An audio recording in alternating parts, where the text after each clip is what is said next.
तो चलिए बात करते हैं मेरे आज के ट्रेड के बारे में। तो फ्राइडे के एनालिसिस वीडियो में मैंने आप सबको बताया था कि इस तरीके से कुछ हेड एंड शोल्डर पैटर्न की तरफ बन रहा है और अगर इसका ब्रेकडाउन नीचे की तरफ होता है तो यहाँ पे हम रीटेस्टिंग पे एंट्री लेंगे और यहाँ तक का टारगेट रहेगा। बट मैंने ट्रेड यहीं पर ले लिया था, तो उसके पीछे क्या रीजन था उसकी बात कर लेते हैं।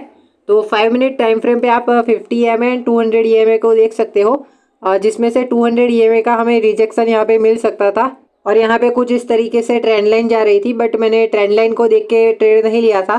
सो ये 15 मिनट का टाइम फ्रेम है और यहाँ पे आप देख सकते हो कि क्लियर कट यहाँ पे एक RSI डाइवर्जन बना है जो कि बेयरिश साइड है एंड यहाँ पे 50 EMA का भी रिजेक्शन मिल सकता था। तो इसी वजह से मैंने यहाँ पे रेड कैंडल पे एंट्री लेने के बारे में प्लान कर दिया था पहले से। और जैसा कि आपने देखा कि 15 मिनट टाइम फ्रेम पे भी एक RSI डाइवर्जन बन रहा था, तो उसी वजह से मैंने यहाँ पे ट्रेड लिया है। पर इसे देख के आप कहेंगे कि तो इससे मुझे क्या फायदा, मुझे क्या मिल रहा है, मैं क्या करूं? तो इससे आपका ये फायदा होगा कि नेक्स्ट टाइम ऐसा सेटअप बनेगा तब आप यहाँ पे कॉन्फिडेंस के साथ ट्रेड ले सकते हो। और मेरे स्टॉप लॉस की बात कर लेते हैं तो मैंने 25 पॉइंट का स्टॉप लॉस रखा था जो कि 200 EMA के ऊपर था और यहाँ पे मैंने 1:2 में ही अपना ट्रेड क्लोज कर दिया था। एंड जब यहाँ पे और नीचे जा रहा था मार्केट, तब यहाँ पे मेरा एनालिसिस वीडियो भी आपको याद होगा कि यहाँ पे मैंने बोला था कि यहाँ से अगर रीटेस्टिंग होती है तो यहाँ पे हम ट्रेड ले सकते हैं। तो फिर मैंने यहाँ पे ट्रेड क्यों नहीं लिया उसकी बात करते हैं। तो ये 15 मिनट का चार्ट है, तो यहाँ पे आप देख सकते हो कि 200 EMA से ही मार्केट ने सपोर्ट लेके ऊपर की तरफ क्लोजिंग भी दी है। सो मैंने एनालिसिस इस तरीके से बनाया था जिससे अगर मार्केट 200 EMA के नीचे क्लोज करता है और 200 का ही रीटेस्टिंग लेता है तब यहाँ पे मार्केट नीचे की तरफ जाएगा, जैसा कि आज भी यहाँ पे हो सकता था। अगर मार्केट इसी तरीके से यहीं से रिजेक्ट लेता है तभी हम नीचे की तरफ प्लान कर सकते हैं, बट यहाँ पे हम इस मूव को इग्नोर भी नहीं कर सकते। तो यहाँ पे हम 5 मिनट पे वापस आ जाते हैं। सो अगर आप मेरे पुराने व्यूअर हो तो आप सबको पता ही होगा कि मैं मार्केट की ट्रू रेंज पे बात करता रहता हूँ कि निफ्टी की ट्रू रेंज क्या होती है, कि एक दिन में निफ्टी कितना गिर सकता है या कितना बढ़ सकता है या तो फिर कितना वॉलेटाइल हो सकता है।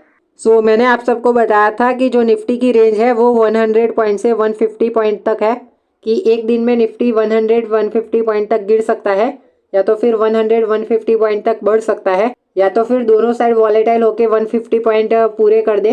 सो सबसे पहले यहाँ पे आप देख सकते हो कि निफ्टी ने पहले तो 60 पॉइंट ऊपर की तरफ रैली की थी और फिर ऊपर से नीचे तक यहाँ से 100 पॉइंट का डाउनफॉल भी दिया था।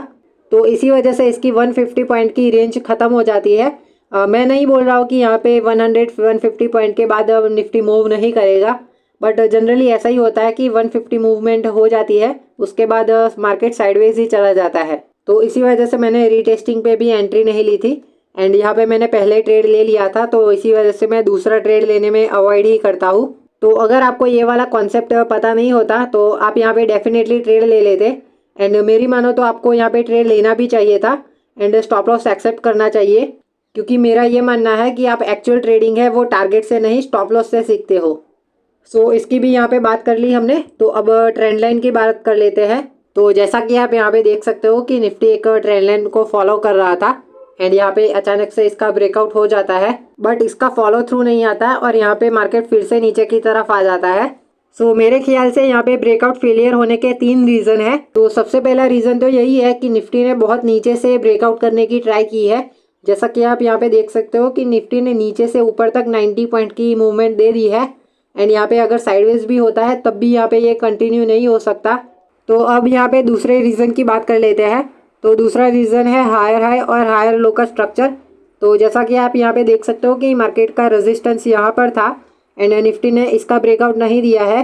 तो जब तक प्राइस इसका ब्रेकआउट नहीं देती तब तक यहाँ पे कोई भी बायर एक्टिव नहीं होंगे और यहाँ पे बाय नहीं करेंगे, जिसकी वजह से मार्केट ऊपर की तरफ नहीं जाएगा।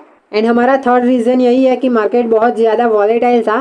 पहले तो मार्केट ऊपर जाने की ट्राई करता है, फिर मार्केट नीचे की तरफ आ जाता है एंड फिर से मार्केट ऊपर की तरफ जाता है। तो इसी वजह से इस ट्रेंड में स्ट्रेंथ भी नहीं थी, तो इसी वजह से वॉलेटाइल मार्केट में भी ब्रेकआउट सस्टेन नहीं करते और यहाँ पे ब्रेकआउट फेलियर हो जाता है। सो वीडियो इन्फॉर्मेटिव लगी हो तो वीडियो को लाइक कर सकते हो, चैनल पे नए हो तो सब्सक्राइब कर सकते हो। मिलते हैं कल के वीडियो में, तब तक के लिए पीस आउट।